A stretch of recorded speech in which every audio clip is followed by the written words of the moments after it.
All right, good morning, Colorado mechanical contracting and engineering community. Thank you for taking some time out of your day to join us for another installment of the Long Coffee Break. My name's Chris Milestrup. I'm a sales engineer here on the temperature control side of the house with Long. Having some technical difficulties this morning with the camera. It appears to be working at the moment, so if I disappear, it wasn't on purpose, but it seems to be hanging in there. There it went. So that didn't last long. Anyhow, we'll move on. This morning, our topic is enhancing the occupant experience with connected technologies. We're joined by Lance Patterson from Distech Controls.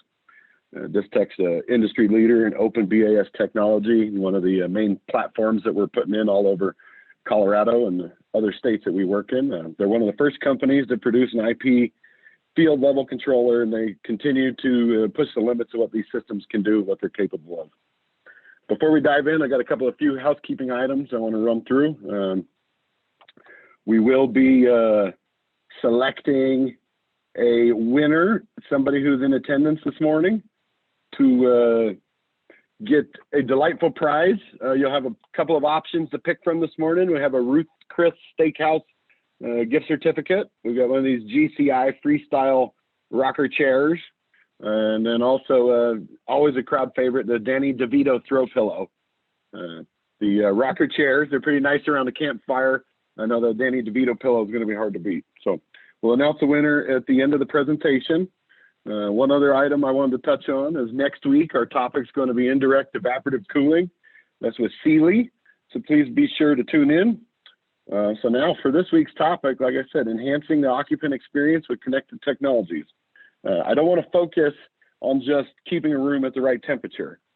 I think that is a primary objective of just about every BAS out there, but I think it's also something that's widely accepted that many platforms can do, and they'll do it well. What we really want to focus on this morning is the oddball request from the owner or the architect, something that nobody's really quite thought of yet, something that's outside of our normal box. Perhaps something that we didn't know what the BAS actually could do. The Internet of Things is something that you hear tossed around a lot now. So the connection of our lives to the devices, the buildings, the environment around us, and how can we use these connected technology? How can we use these things to make our lives more productive, more comfortable, more efficient, just make things work better for us? So where could we go next? Where can these platforms take us? So without further ado, I'll introduce Lance Patterson, Distech Controls. Awesome. Thanks, Chris. First off, dibs on the pillow if nobody wants it. But yeah, no, thanks for having me. Thanks for the introduction. I also want to thank Long. I mean, this is a great idea. The coffee break idea is such a great idea to go through and really introduce things to the market. So I'm happy to be here. And I'm also happy to talk about technology in our buildings. At Acuity Brands and Distech Controls, we do a lot in buildings when it comes to technology. So I'm going to start you guys off on a video to just kind of give a quick minute and a half overview of what we do. So with that being said, let's do it. A connected building, because when buildings are connected, they work for you. We help buildings create actionable data that allows you to make meaningful changes to optimize energy costs, comfort, and productivity, maximizing the efficiency of every square inch of your building. We deliver the right technologies in the right places to give you the right solutions, to create a seamless connection between you and the people in your space. When your building is more conscious and aware of itself and those within it. All right. Oh, there we go. That's where a connection is made. That's when an experience happens. Extending what's possible at every touch point. A connected building means deeper insight into shopper habits, faster response times, easier navigation, and accurately locating every important asset. Acuity Brands provides the architectural makeup that enables your building to work for you.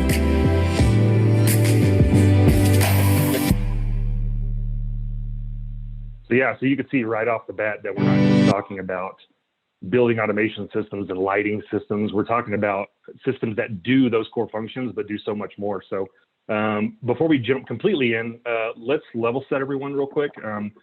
So this is a view of a traditional architecture. This is an architecture that we've been doing now for, probably decades at this point.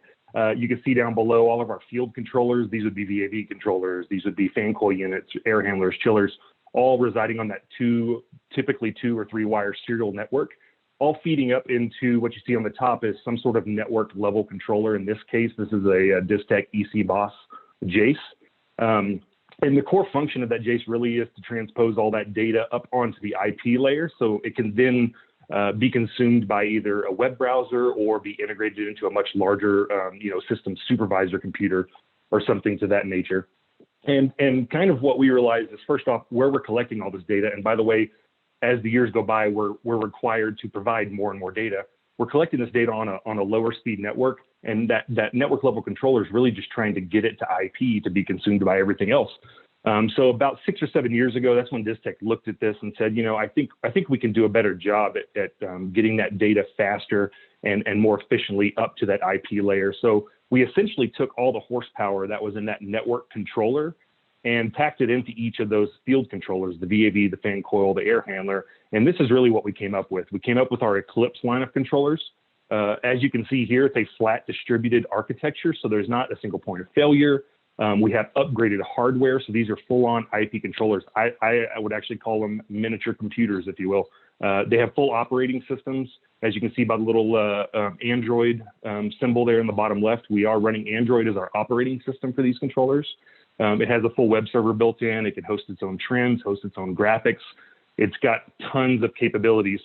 The other piece of this is we're able to introduce things called APIs into the equation, right? And so you may be thinking to yourself, first off, what's an API? If you Google it, it's there's some vague definitions of it, but essentially it's a way for servers to communicate with one another across wide area networks. The internet being one of them, right? Internet is a big wide area network. And it's in our world, it's very similar to BACnet. I have a BACnet controller, vendor B has a BACnet controller. As long as we conform to these standards, we can communicate with one another. And that's how APIs work. So you also may be thinking, well, why do I care about APIs, right? I don't use them. And I bet you'd be shocked to find out that you use APIs probably every minute of every day, and you don't actually realize it. So if you have a smartphone, which I think most of us these days do, there's always that one person that has a flip phone still. The smartphone is primarily driven by APIs. Take Uber, for instance. They don't have their own mapping service. They use Google's mapping service, and they use an API to access that service. And of course, when you're viewing the Uber app and you're seeing the cars drive around on the map, you're communicating with a server probably in Virginia somewhere to get that information. So that's all being done by APIs. So I just wanted to make it clear on what an API was, because we're doing some really cool things with APIs these days. The other thing it allows us to do is introduce new technology into the space, right? We have this upgraded hardware. What can we do with it? Let's do some fun stuff. So you can see the smart room control solutions. We're doing more than just HVAC, right? We're doing lighting, we're doing blind control. Here in a little bit, you'll see some other really neat things that we're doing with the HVAC system. It allows us to upgrade our room sensors as well. And by upgrading those room sensors, we can actually put standard in all those room sensors Bluetooth technology, right? We all know what Bluetooth is. It's been around forever. We use it pretty much every single day. Anytime you get in your car and your phone connects to it, you're using Bluetooth to do that. And the point is, we want to engage those occupants in the space to make for a better experience for those occupants. There's been studies to show that the happier somebody is at work, the more productive they are. And truthfully, when you're more productive at work, that's a much higher return on investment than saving energy.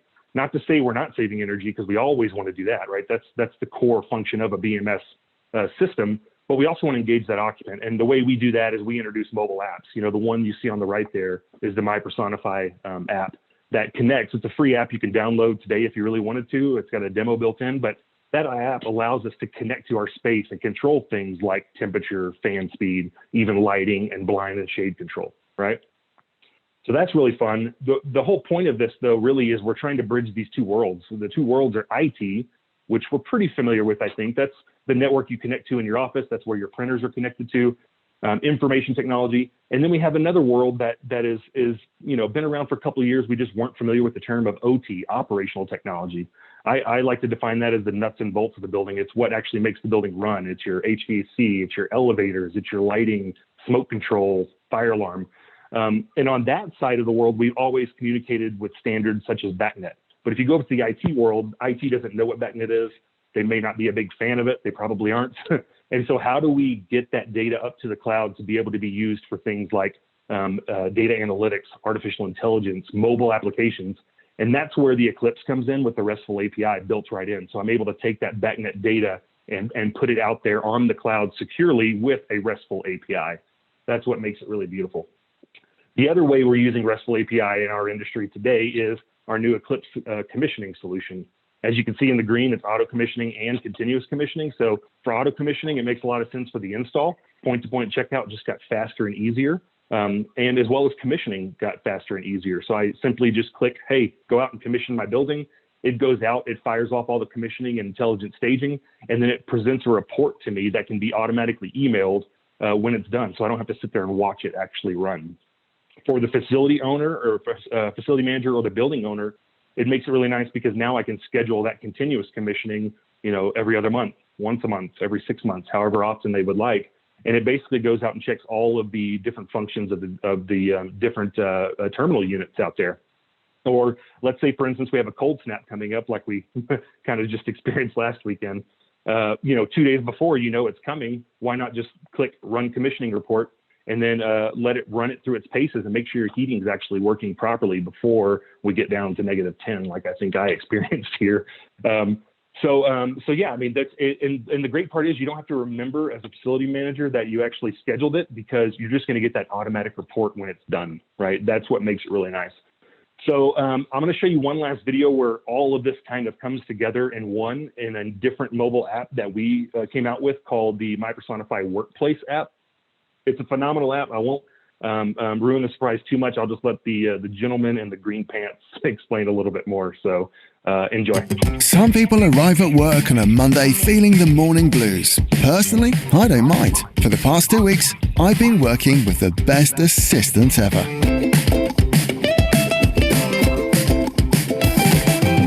It's a little chilly this morning, and wearing a winter coat at my desk is not my style. Not to worry, I have the luxury of an assistant who can control the thermostat for me.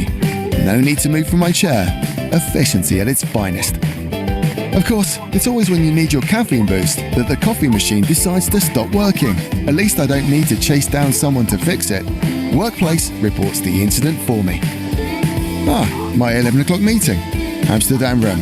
It's great working in this new office, but we have at least 25 conference rooms. Where is this one? Let's have a quick look. With Workplace, it's like having a GPS. At the next corner, turn left and bingo! Amsterdam room.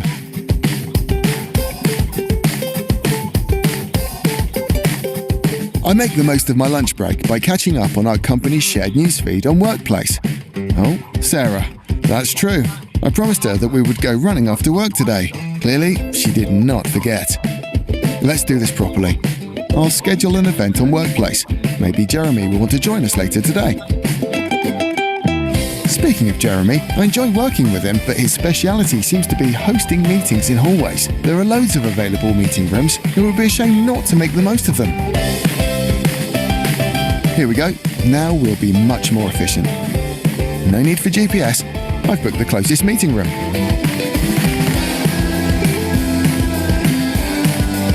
Workplace, you've worked hard today. You deserve to relax now. Let's go running.